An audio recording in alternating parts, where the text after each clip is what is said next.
Hello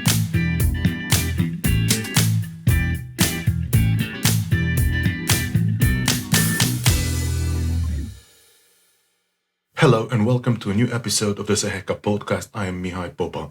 At Cegeka Podcast, we have short discussions with or listen to speeches by people connected to the IT world on technology topics. Sometimes we delve into corporate strategy, values, and what makes a business grow. Today, we're listening to a speech held by Fady Chreih, CEO of the largest private health network in Romania, Regina Maria. The speech was held during one of our town hall meetings with a large attendance from our 600-strong team. Today's topics are growth, values, and how they support each other. Fady fosters growth and helps us all understand how a value-driven organization can contribute to growth. Let's listen to Fady. Bună seara. Hello, good evening. So my speech will be in English.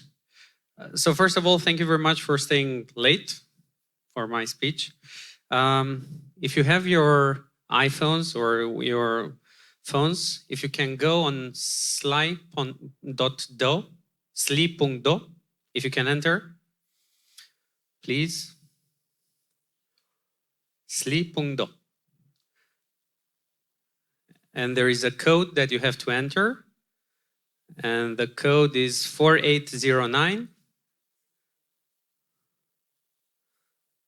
4809. So on this one, you can ask me questions. And please, I will answer at the end whatever questions are posted. Okay? So, as everybody, I'm an IT company, so I presume that everybody is fluent in that. Everything okay on that? Perfect. So before starting my presentation, so as Lucian said, I'm Fady. I'm the CEO of a healthcare company, almost 6,000 employees now, 16 counties. And I've been with the company for 9 years. For the last 6, the CEO of the company. And my first question would be to you. How many of you have been with this company? It's your first company that you work for. 1, 2, okay. For how many is the second company that you work for? Okay, the third? Okay, perfect. How many of you have been here for 4 years or 5 years? So you are getting a non-cash bonus in September or when, Andra? I was paying attention. So people were like, okay, where is my non-cash bonus? Perfect. I will try to answer questions, and the invitation from Lucian was to speak about values and how we organize ourselves in Regina related to that. And the one thing that I'm proud of as a CEO is that I truly believe that we are a values-driven organization. We do surveys every year, HR surveys, and according to the last survey, 87% of our employees think that we live our values and we demonstrate our values throughout the year, which is a great thing. We started 4 years ago with 62% saying that. So we are really working very hard on that. So I'll try to share some of the things that we do and the things and how we see things related to values. And I will start again with one question. So everybody's talking about VUCA, that we live in a VUCA world and everything is changing so fast, especially in your field, that whatever you've learned 2 years ago or 3 years ago has nothing to do with what's happening now. So my question to you would be, in such a volatile world, what do you think it's not changing?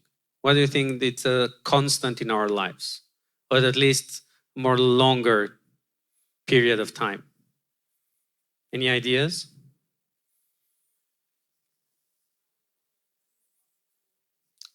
Louder a little bit. There was a mic, by the way. Can you help me with the mic? Thank you.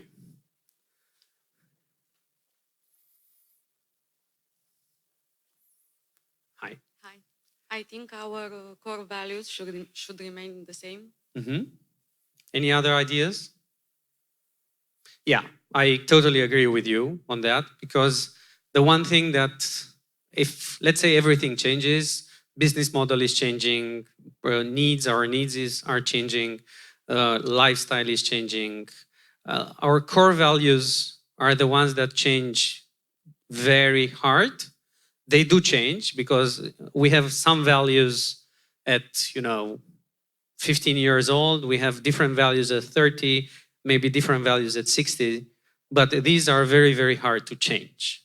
And the one thing that companies don't realize, that each and every one have our own values. Whether we speak about them, whether we are aware of them, where they are, we truly believe in them, we still have them. And I'll give you one example. It's there is a famous saying that culture eats strategy for breakfast. Have you heard about that? A very good saying. At first, when I read about it, I didn't understand why. Then I realized the bigger the company is, the bigger the issues if the culture is not aligned. Because whatever we define as norm as a society becomes part of our culture, and we inherit that. And one thing that we want to raise awareness, at least in our company, is to talk about culture in our families. How many of you have kids?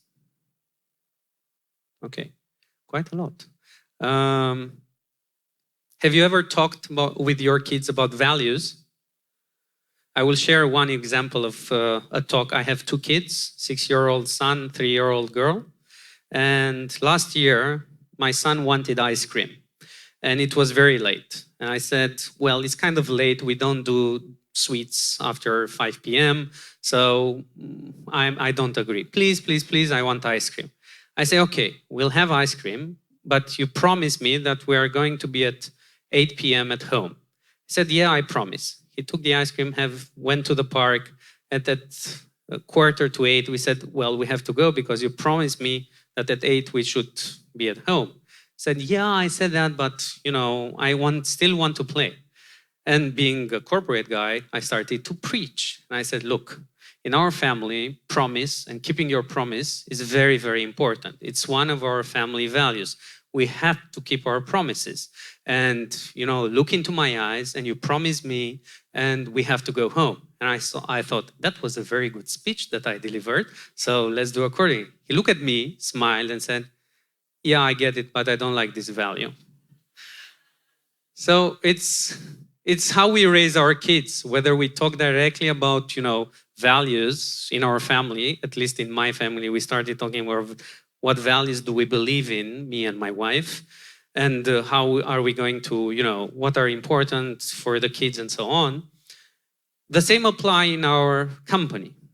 But usually in companies, we expect that HR sends us an email with the values of the company, and then we expect usually HR to do the work on the values. So we kind of wait for values to come usually from HR, to come to us, instead of proactively seeking if we are fit with one location on another. What usually happens in companies, that values are not necessarily lived every day. And I liked your slide about, engagement. I was paying attention. About engagement is being lived every day in your company. And this is how you are going to do brand employment. And that's great because the discussion about how we are going as individuals relate to the values of the company, I think are now most relevant in our times than ever before. And the question that I asked for how many of you are at your second job or third company was if you realize the difference between what you're living today and what you have lived in another company. And where are the differences? What are the norms? Why have you left that company and joined this company? And here the discussion is, we think that our values, whether we admit it or not, are the key through which we take the majority of our decisions. Some of them, we take them instantly. I'll give you an example. For those who smoke, you're smoking a cigarette and then you're just throw it on the street. And that's one of how you do things because it's part of your value and it's an instant thing. You don't, social norms and so on, you don't realize it. Part of the other values are related to how have we been raised. So it's a very famous one in Romania, no? Ne trage curentul, where, wherever you explain to an expat, have you ever heard of ne trage curentul, air drift? No, not yet. Wow. So it doesn't happen in your company. So there are very big social norms that we are all aware of, whether we live in a country or not. These are part of our society values. And the key that we take decision is much more than we think about values that we believe in. And we take many, many decisions accordingly as managers, as individuals. And we take these kind of decisions. And in a country where, people don't ask themselves why too much, the question is, why are you doing things that you have done so far? And why would you be more productive or more business focused in this company than in another? Or why should I wait for the 10-year non-cash bonus from this company and not join another company in 12 months? And of course, there are many, many reasons, but I would point the first two to any survey that we do around the globe is related to I feel connected to the company. And how do you translate I feel connected to the company? Well, the company believes in the things that I believe as well. And how do you decode that as an IT company? Because most of the questions that are being asked right now at the moment, and I will give some examples in Regina, is we all live in a very, let's say, crowded space as companies. Everybody has competition, everybody has to work hard to get clients, and everybody has to do a lot of work to let's say, to be number one, number two on the market that they are playing in. So for us, the main question was at Regina many, many years ago, how are we going to differentiate ourselves when we are going to attract nurses and doctors and non-medical staff? Because in a market where, all the news, usually bad news about healthcare, where doctors are leaving the country, nurses are leaving the country, there is a scarcity of finding good doctors, good nurses. And the question was, how are we going to attract? 4 years ago, we were 2,000 people. How are we going to attract, another 5,000 people in the next 6 years? And the main question was, what are we going to offer to them? In terms of course, infrastructure, in terms of equipment, in terms of marketing. But at the end of the day, the underlying message was, we want doctors and nurses who are attracted to our values and who believe in our values. And I'll give you one example. One of the most important values that we live and believe in Regina is continuous learning. And we are the only company in Romania, a private healthcare company, that does educational trainings on healthcare, international education training. So we invest a couple of millions of euros every year into continuous learning, continuous education training for our staff, and not only for our staff. 40% of people that we train are from competition or from public health care. And that's part of our values, meaning we wanted to attract people who were interested in that, in the purpose of, if you want to be a good doctor, if you want to be a good nurse, you have to continuously learn. And why I put this slide for an IT company? Because you could say, well, I'm in IT, so how do I refer to, I have to do good? Because people, companies who are going to do good are going to be appreciated. Besides the CSR part that you showed on HR, think about all the global technology companies in the world. All of them are now involved in changing the world in somehow, either through their products, either through making better connection between humans, either through the ease of process of doing that, And for instance, in Regina, we embrace the digital transformation quite heavily in the last 12 months, and we work hard on that.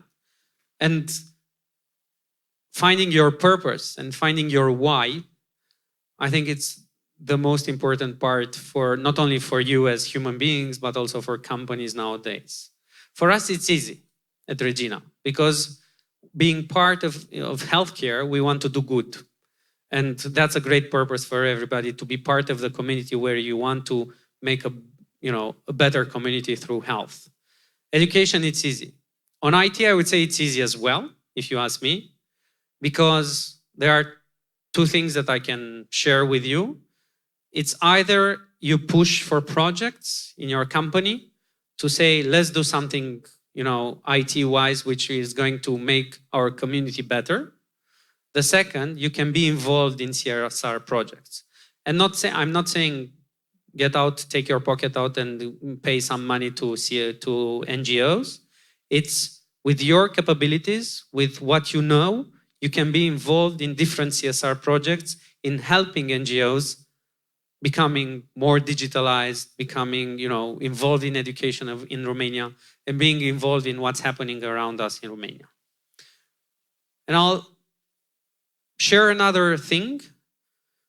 Do I have also a timer? No. Yeah, it's okay. Perfect.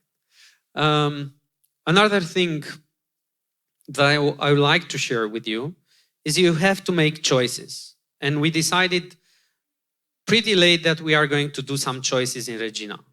We are a healthcare provider, a universal healthcare provider, but in the same time we decided that we want to do something for the communities where we live in.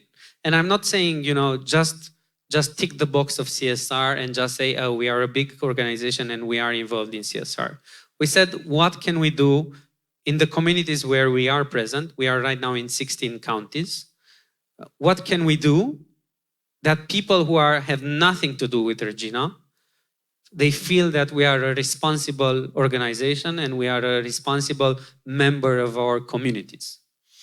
And we invited our colleagues and we empowered our colleagues last year to start sharing with us ideas that we can do on two things. We selected education. We thought, and I truly believe that, to be honest, don't quote me on that, but education is more important than healthcare. So education and healthcare, because we want people to be better educated in Romania. If they are better educated, for sure they are going to have a better health. And we said, how can we help? And we invited our colleagues to say, look, you are part of your community in Brașov or in Constanța or in whatever, where we are. Said, let's find things that we can do together with communities in those cities or smaller cities for education and healthcare. This is things that we can do, and we don't need a bigger umbrella, and we don't need big budgets. We just need two things. I would say our involvement in terms of resilient and the fact that we want to be involved, and second, our time commitment. Because many of the things that we've seen on education require things that we know and we consider them as basics. So what we've done, we've helped, and I'm not going to share necessarily data, we've helped our communities, not only with funds, with money, but we also give hours and hours of community services through our members, through our employees, and we help steer that project. So I do invite you as well as, as company, as an overall company, as individuals, to think about how can you service your communities where you belong to. And I know Romania is not known for that. And I know CSR is not yet a big thing yet in Romania. And I know we are not known as a country for delivering excellence. We just proud ourselves from time to time that Simona has won the Wimbledon. We don't have any contribution as a country to that, but we proud ourselves with that. And in a country where, there is a lot of las că merge și așa, we have to strive ourselves to say, no, I don't want to live like that. I want to, to change Romania. And if I want to change Romania, I have to start with myself. And if I start with myself, then I will start with my colleagues. And if I start with my colleagues, I'll start with my manager. And suddenly we have a community that is completely changed. I'm still trying to convince my neighbor to do better stuff. It's hard at home. Another thing that we believe in, you cannot be great at everything. So you have to make choices. And a couple of years ago, I went to a seminar, and the professor back then, a very smart woman, said, "Good is the enemy of excellent." I said, huh? In a country where good is amazing already, when you deliver something good, people are seeing you as very good. I said, what do you mean? And she said, well, if you are good, there are so many reasons that you don't have to go to excellent level. And you will stop at being good. So in order to be great at something, you have to do sacrifices in other parts. And I'll give you one example from your IT industry. Have you ever tried to call Google? They could afford to have a call center. I'm sure they could afford to have a call center. But they specifically choose not to do a call center because it's an online thing. Have you ever thought of, and if you think of great companies doing some stuff, they do sacrifices. Sacrifices for the sake of excellence. Sacrifices for being excellent at something, not just sacrifices for the sake of, we'll be bad at that because, we want to be bad at that. No, we will be bad because, or due to the fact that we are going to help these people to become excellent. At Regina, for instance, we pursue some areas, 12, where we said we are going to work very, very hard to be excellent at these in Romania. And we want to be as good as Americans or Germans or Dutch in healthcare on these 12 specialties. And we really want to show Romanians that you don't have to get in an airplane to Vienna or to Istanbul or to whatever to get proper healthcare on these 12 specialties. There are like 40, those, 45, something like that, specialties. As I said, we want to focus on these 12. Why on these 12? Because you are bounded by time, by money, by people, where you cannot be good, as I said, excellent on everything. You have to focus. So we decided 2 years ago that we're going to focus on 12 specialties where I can say and I can look into anyone and say, if my child would have that problem or my family would have that problem and I would have money to go wherever I want, I would still choose Regina. And that's the thing that we've been working on and embarking on and shared with our team, with doctors, with nurses, with non-medical staff, and shared how we want to do things in Regina Maria. That doesn't mean we are amazing. That doesn't mean that we don't screw things up. That doesn't mean that we don't have our own issues. When we are 6,000 people, you can imagine that HR is on my list every single day. And we are still working on many aspects. Have you heard how skills of the future have changed during the years? Have you ever encountered that? And this is a slide that I like. I'm watching World Economic Forum. And in 2015, World Economic Forum published, I have a pointer, yeah, published what future workforce will need for being, for sure hireable. Then they said, well, we've changed that. And 2 years ago, they published a new one. They said by 2020, people who want to have a certainty of their job will have to have these traits. So how do we translate that? Look, creativity. Look at critical thinking. And look at emotional intelligence. It's human interaction. More and more, it's about human interaction, less and less about being able to solve mathematical issues. That, of course, that doesn't mean that we have to be, lacking our critical part or complex problem solving. But new traits on emotional intelligence have entered the chart for the first time in World Economic Forum history. And they are going to publish probably soon the 2025. Saying that in relationship again to values.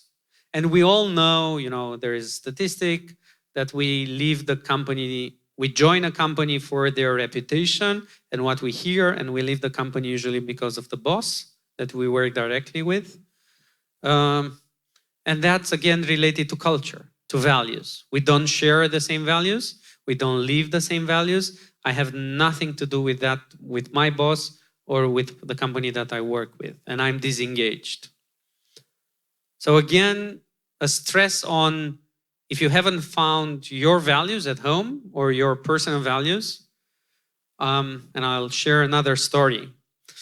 I'm lucky enough to have my both parents still alive, and we had dinner a couple of years ago, and said, I've done my values. I was in a seminar many years ago, and I've done my values. And I said, I've just finished, my 5 values, my personal values as an individual. What are your values? And they looked at me and said, but you lived with us in the house, for so many years. What's that question of what are our values? I said, yeah, but, it's one thing to pick them up as a child. It's another thing to have a, mature discussion. My parents are in their late 60s now. And say, what do you believe in? And how are your values connected to how you lived your life so far? And you couldn't imagine the power of that talk. 2 hours of crying, mainly, between me and my parents, on so many aspects of their life that I didn't even know it existed. Although I had an amazing childhood and I lived great with them for, almost 20 years in the same house.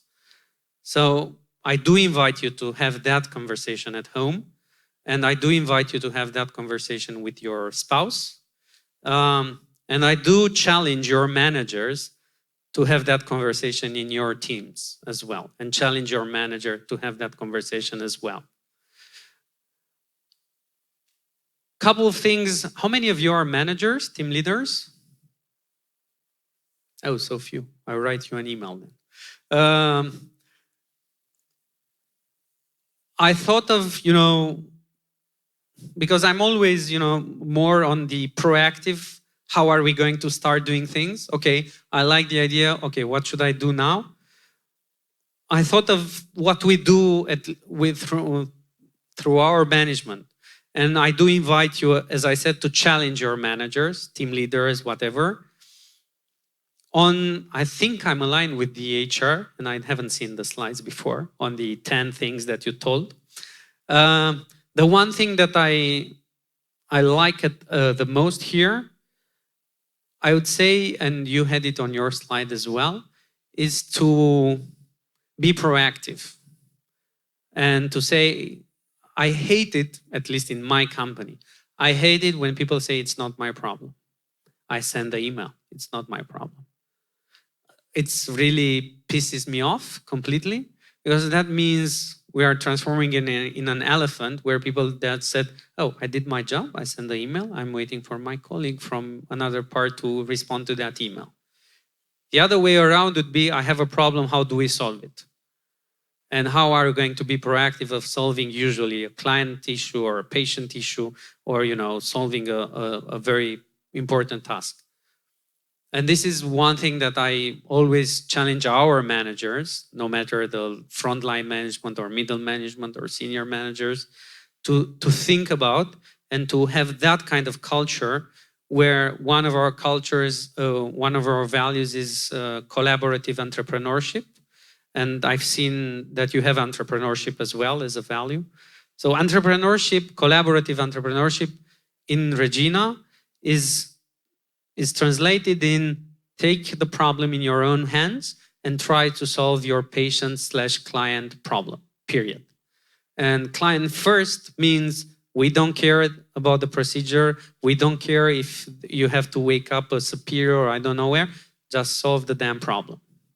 And that's how we want to instill people, decentralizing responsibility, creating accountability, and also making sure that we are searching for the people, the right people who are willing to have that kind of flexible surrounding, because it's not that easy.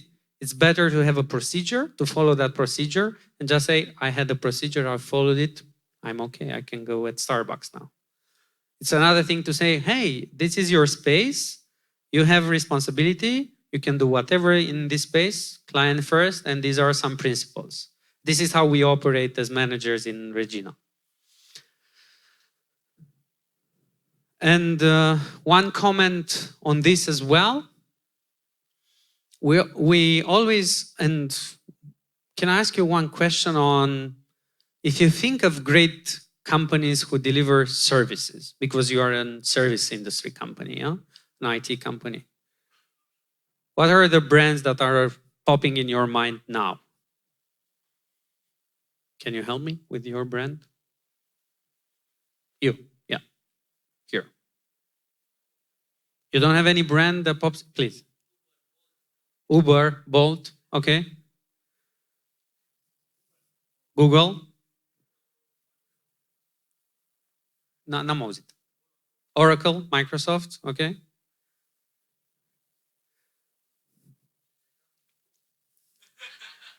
I was hoping for that name from someone. You're a manager, huh?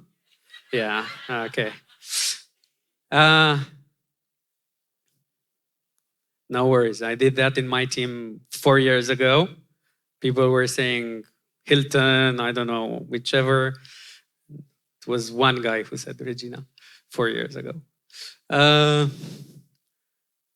Because we always tend to think about excellent service delivery. We always tend to think that, oh, my colleagues suck, my colleague doesn't know this, my colleague doesn't know that. We always tend to see of the problem outside of us, not our problem. So we are perfect usually, and we are always the perfect employee. And usually we are surrounded by schmucks or idiots or people who are at the beginning of their career. So the whole thing is, how are we going to deliver a great product with the people that we have around us? Whatever is that product name. It's a product, it's a service. How are we going to deliver it? And again, I'm going back to history, where a very famous army general said, you don't go to war with the perfect army, you go to war with the army that you have, period. So stop whining about it, just do something about it. It's again, something to think of when you look around yourself and say, am I surrounded by the right people or not?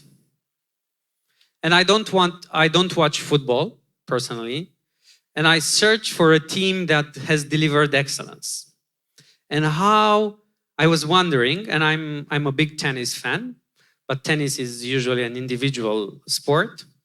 And I looked for a team that has delivered excellence constantly for the last, I don't know, since the 70s, something like that. And I was wondering how a very tiny country like New Zealand has been able to surpass Great Britain, Australia, France, whatever country in this world, and to be able to win so many championships. And let's see the movie. I hope it works.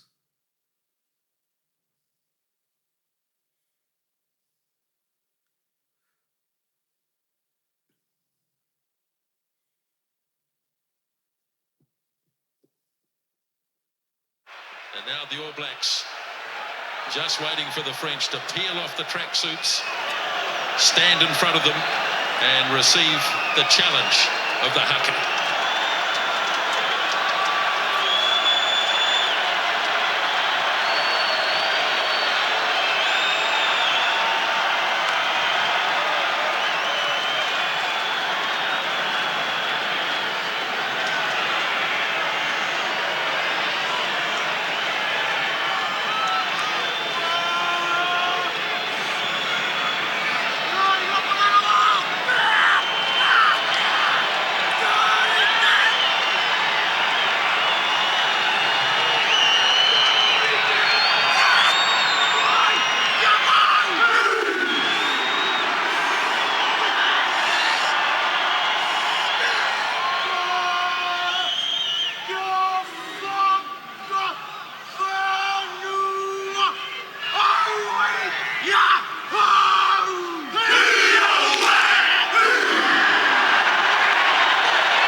The challenge has been received by the French. Stand by. So, yeah. Nu cred că ai închis. Ok. So, well coordinated, very much a team spirit, amazing values that they share. And this is not a team formed in 20 years or 30 years because they are athletes. So they join, they say in New Zealand, it's a cult, it's a religion, it's not a sport, rugby. But in the same time, there is a lot of effort put in to make that standard of excellence, to work at that standard of excellence. Because they've managed to win everything that it's possible, and they are still doing that for so many years now. And there is a process. And when I'm looking at great companies, or I'm looking at great services or a great product, there's always a process. Because, you've mentioned couple of companies here. Some of them have really struggled at the beginning, and now they are amazing. Some of them, they were, shit so many years ago. And they are all struggling to reach a process of being very good at something. And some of them have realized that they really have to be very good. Let me show you the same team many years ago. Let's play this one. A special female haka written by Hammond Matua, who just happens to be the brother of the Maori Ferns coach Rusty Matua. A real family theme. Mai dai un click. Asta. Number 12 there, Mike Gibson.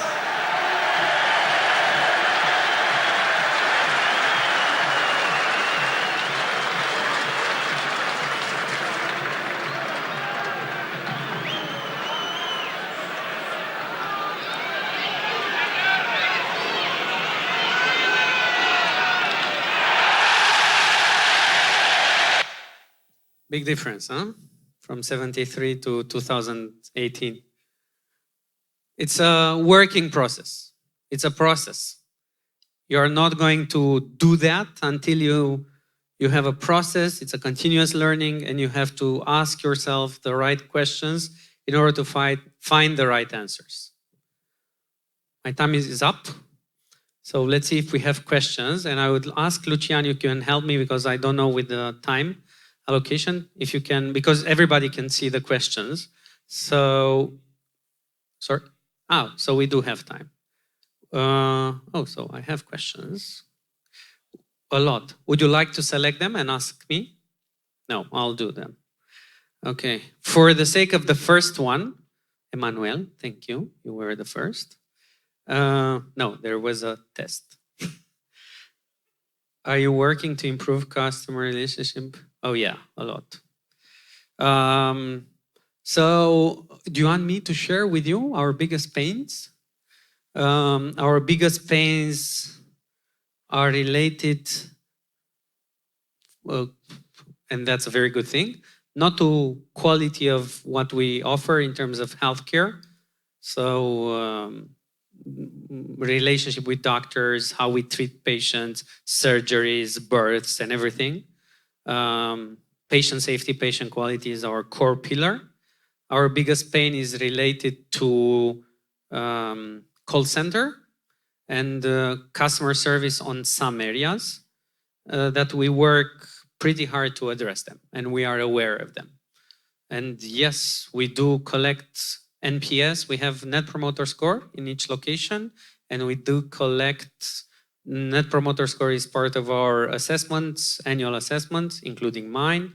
And we truly look at, for instance, personally, I look at feedbacks, the negative ones, every week.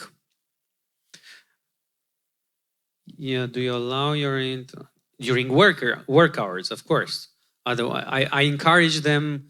The question was, do you allow your employees to do CSR during work hours, or you encourage them to do it on their own time only? No, it's also working hours. So we allow our employees, and maybe an idea for HR, we also introduced 2 years ago, extra holiday days If you do select to go for a continuous learning program that is not being offered by your company, you can say, hey, I just want to learn, I don't know, to sing. You have extra holiday days included in Regina for your continuous education program. So yes, they are part of our working hours. How do you keep your most valuable persons in your company? Human interaction and values. It's not about paychecks, grad checks, non-bonus rewards. It's about human interaction and believing in the same vision, in the same strategy, and a lot of meetings, human interaction. Did you check your Facebook page reviews? Mine or Regina's, I think, not mine. Yeah, I assume. They're not so pink. Yes, of course. I'm young, so I do, as I said, monitor not only our Facebook page, but I also monitor our feedback that we collect from everywhere. And we have weekly reviews on that as well, yes. And yes, they are not so pink, but on our feedbacks on Net Promoter Score, we score very, very well in comparison to the benchmarks that we have. And usually what we've seen around, we are seeing more and more negativity on Facebook, not only on our page. Usually there is a lot of negativity around Facebook comments in the last couple of years in Romania. That's a trend that has been shown by us by Facebook. Which probably has to do something with Victoria Square. How many times you had to fail in order to succeed? Okay, interesting question. What is the root story of how your company became what it is today? We decided early on, we don't have a mother like you have. You have it in Belgium, yeah? So we didn't have a headquarters outside. The headquarters is us. So we had to decide what are our values, what do we believe in, what is the context. So we did our own strategic road and mapping and everything. And the root story started in 1995 with a cardiologist who had an amazing idea to offer private healthcare subscriptions to people. So we started with a subscription business, abonamente. And the company has transformed to become what is today considered the market leader in Romania on quality. Pursuing core pillar is patient safety, patient quality. Then we have other couple of pillars that we work every year on. We failed many, many times. We try to learn from our failures. And there is a saying in your industry that I liked when I went to Silicon Valley: fail fast, learn fast. And we try to apply it not in the operating theaters, but in our strategy meetings to fail fast, learn fast wherever we can. What values of Queen Mary of Romania attracted you so much that you called the company Regina Maria? Well, pretty easy. The most admired person in Romanian history is Regina Maria. She was, as most of you know, a nurse during the World War I, and she was devoted to the Romanian people, although she was not a Romanian. So pretty much a lot of values around caring and around doing things that have never been done before.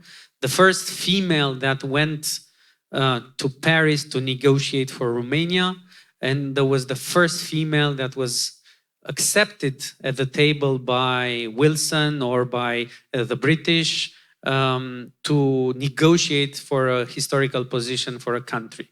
So she was very, very avant-garde for her period, and I would say very, very important.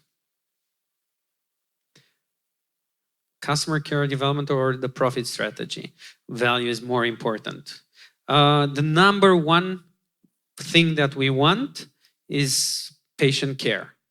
Patient care, patient safety is the number one pillar that we work on. And we believe that if you work on patient care, patient safety, profits will follow. And they are following. So this is our number one It's not a value, it's a strategy. We have 5 values. I don't know how many. I think you have 5 as well.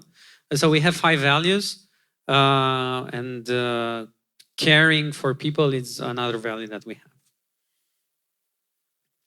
At the end of the day, aren't all the doing good initiatives not a form of advertising, ultimately aiming to increase customers' revenue? Very good question. Very good question. I like it. It's a cynical person who's asking that. I would say no. Or it depends. If you advertise that you are doing good, and if you are doing good just for the sake of the let's advertise it and let's just say to people that we are sponsoring this and that and we are doing that and let's write a big check and the CEO will have a picture with the NGO that is helping and so on. Yes, you are doing it for advertising. If you are doing it, as we say, we are doing it without any reference in the newspaper, without any reference on our Facebook page, LinkedIn, my Facebook and so on, and just helping people by the sheer pleasure of doing good, I don't think it's advertising. I think it's just being a good community person / company. And I know there are a lot of people who are doing good. And I'll give you just one example. I know a very well-known business person in Romania who has donated last year 2 million euros. And it was not on any newspaper, any social media, and he just wanted his anonymity. And he just donated because he believed in the project that we presented to him on education. And he said, I'm doing it because I'm convinced that I will help a number of children to get great education in Romania. So believe there are people in this city, this country, that they want to do good just for the sake of doing good and not pursuing any other thing.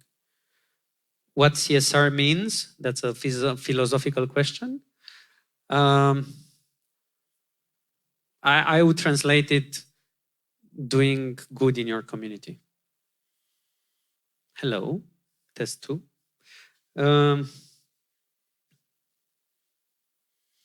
No, it's not true that we donated a significant amount for building a children's hospital. So no, I'm sorry for that. But thank you for keeping up the good work. No, we haven't.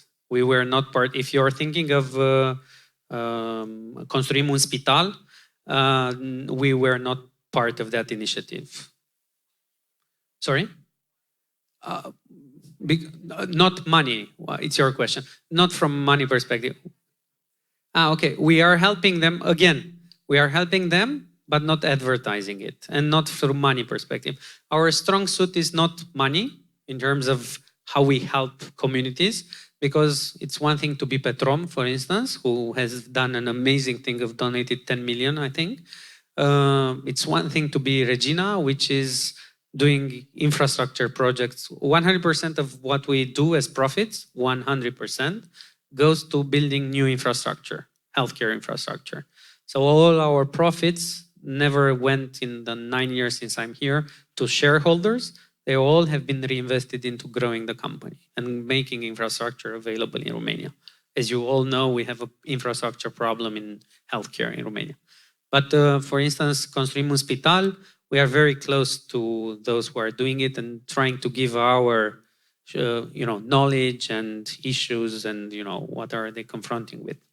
But we like what they are doing, so we are very happy that these things are being done.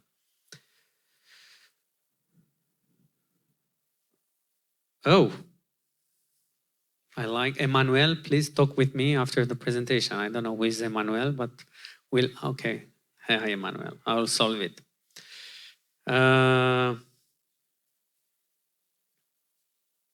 Okay.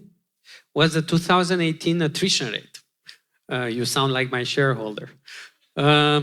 I would say it depends. We look at attrition not overall, because we have medical staff, non-medical. We look at doctors, nurses, and non-medical staff. On doctors, it's 17% or less than that per year. On nurses is 22%, and on non-medical staff is 24%, mainly call center or other parts, which is, we know, very, very low because we service 4,000 companies now. So we can benchmark ourselves with the attrition rates of other companies. And we know it's low. And part of our success story, we think it's talking a lot, not about values, but putting a lot of efforts behind those values and things that we do. If you don't have I missed any question? No. What is your country of origin? Sorry. That was, there are some questions I forgot. My country of origin, I was born in București, sectorul 1. Went to liceul Tudor Vianu, or colegiul acum Tudor Vianu, liceu de informatică. So I'm a professionally IT assistant or something like that. So I can teach IT. My father is Palestinian. My mother is Romanian. So that's my funny name. But vorbesc fluent română, am trăit aici toată viața. I believe you use believe more times than any speakers before you. Is the values the new religion you preach for? Companies are an imaginary construct anyway. Wow. No, I don't think my values are my new religion. I think that I'm preaching about values because I'm talking with doctors who are 60 years old and they never thought of having a discussion on their values. So I do see that values, the topic of values, is not being discussed in Romania as it is being discussed in other countries. And I do think that there is a high time that we talk about it. And an imaginary construct, then I would ask, what is life? I can recommend a book for the guy or the girl who asked me this. There is a do you have Bookster? Yes, okay. There is a book on Bookster, which is very, very good, and I recommend it. It's How Are You Going to Measure Your Life? Clayton Christensen, the author, a professor at Harvard, wrote a very easy to read book, very short one, but very powerful. And he asks the question, how are you going to measure your life?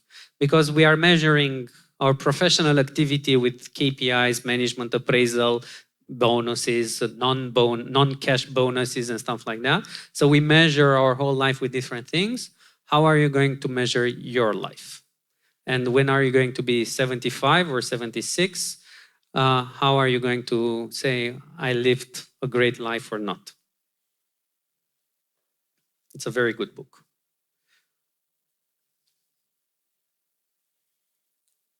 If a customer carries your core value, how can you explain the fact that for an appointment for an important immediate medical issue, 4 weeks are necessary? That's the most frequent question that we get for subscribers. And the answer is like that. If you are, it's an immediate need, medical appointment for pediatrics or adults, we do recommend to use our ER facilities, walk-in emergencies, Euroclinic or Ponderas Hospital, where we service, I don't know your subscription by heart, but usually it should be free of charge. We do service the ER in these for adults and kids, and they are specially designed for immediate issues. The rest, when you do subscription, depending on your type of subscription and where you are and the type of the filters that you want to do, you get, it's 4 weeks is an exaggeration. If, just for women, usually for ultrasound, where usually we are full, you usually get an appointment in 5 to 7 days by any standard. If you do apply filters, like I want that doctor only in the afternoon and only in that location, that's, unfortunately, you could get 2 to 3 weeks. But we monitor that and we can present always to HR. We've worked, and yes, customer care is important for us. And we thought, how can we get transparency to that and to explain to Andra, because this is our main issue with subscriptions, time to appointment. how can we explain how we solve that? So we are tracking that. So we have what we call a time index report, that we look at the time you called, the slot that were available, but the slot that you have chosen.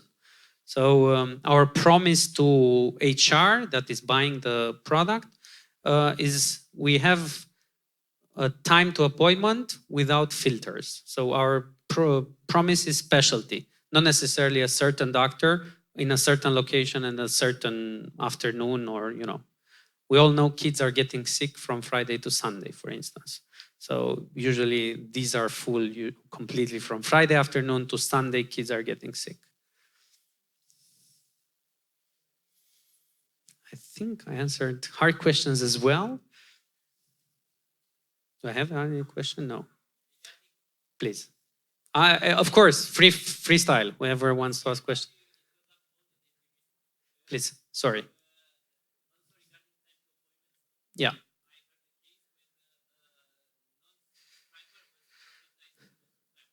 Yeah.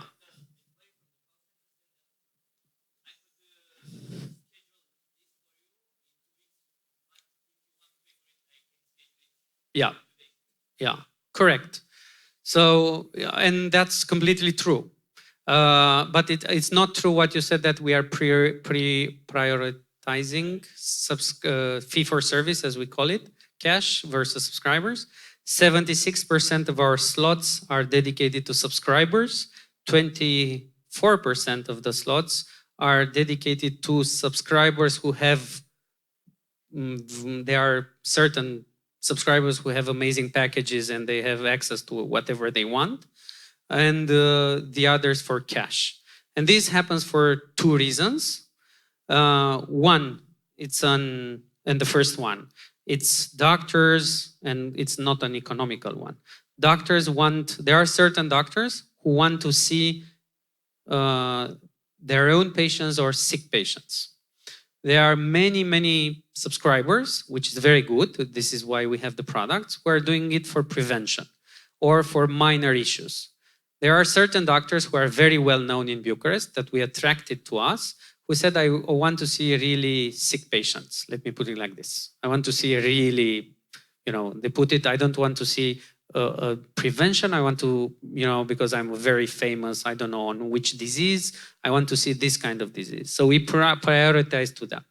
The second one, of course, it's an economic discussion between HR and Regina on the type of subscriptions that they are willing to pay or to get for their employees, their budgets, constraints, and everything. And third, it's a discussion on how, not necessarily, and again, 76% are allocated to subscribers. It's time to appointment on the filters that you're choosing. And if you're thinking airline, there are economic seats, premium economy seats, business class, and first class seats. Yes, usually the economy seats usually are sold out immediately in an airplane, and the first class seats are usually empty or very rarely full. We work on slots exactly like that, so it depends. But I do invite you. We have an online app, so I do invite you to download Contul Meu, Regina Maria app on Google Store or App Store, where, by the way, we are the first healthcare app in Romania. For those who ask me about the reviews, where we do it now, it's completely available to do it by yourself. You don't have to call center, anything. You do your online scheduling by yourself. And we are already more than 20,000 people have done it in the last month, just in 1 month. So we are getting more and more on the empowering to you as subscribers to do whatever you want and detach from the call center part. Sorry? Yes, check-in. When you arrive, don't go to the reception anymore. You just do check-in from your phone or from the part.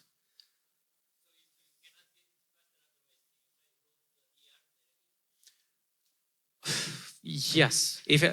So I do recommend, if it's a medical issue, go to the walk-in emergency. Yes, it's a medical issue. Because this is how the system works also outside of Romania. it's very hard because otherwise you would have to have slots, doctors that are not doing anything and just wait for emergency. And doctor is now more and more scarce as a resource. So we really have to fill them, let's say. Please.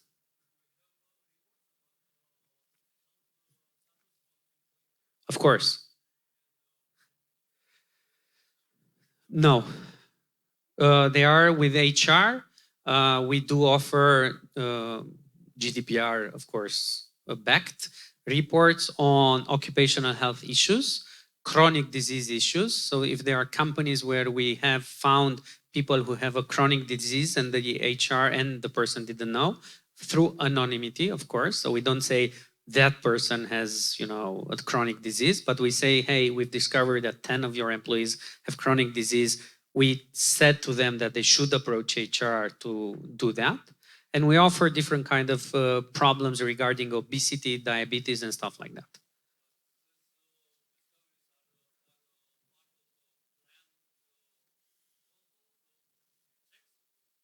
Yes.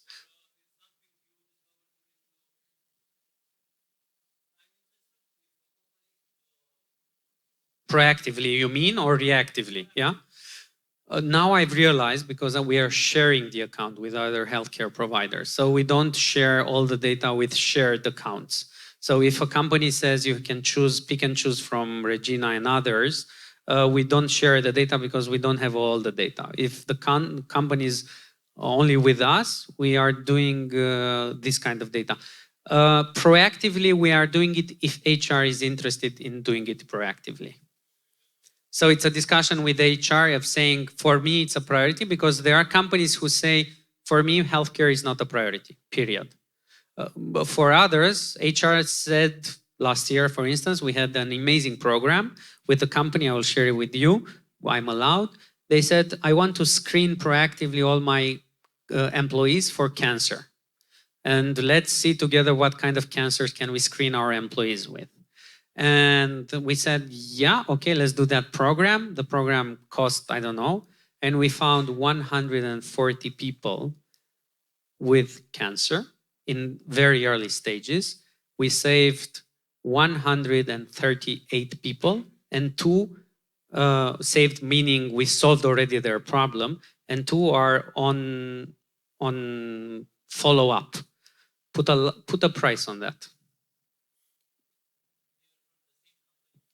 Yeah, it's a large company. Yeah, it's a large company, more than 8,000 employees. But imagine the incident rate, and people didn't have a clue that they were in early stage detection of that. And when you are in early stage detection, your life expectancy is amazing, because you know, it's very early on that you find out about it.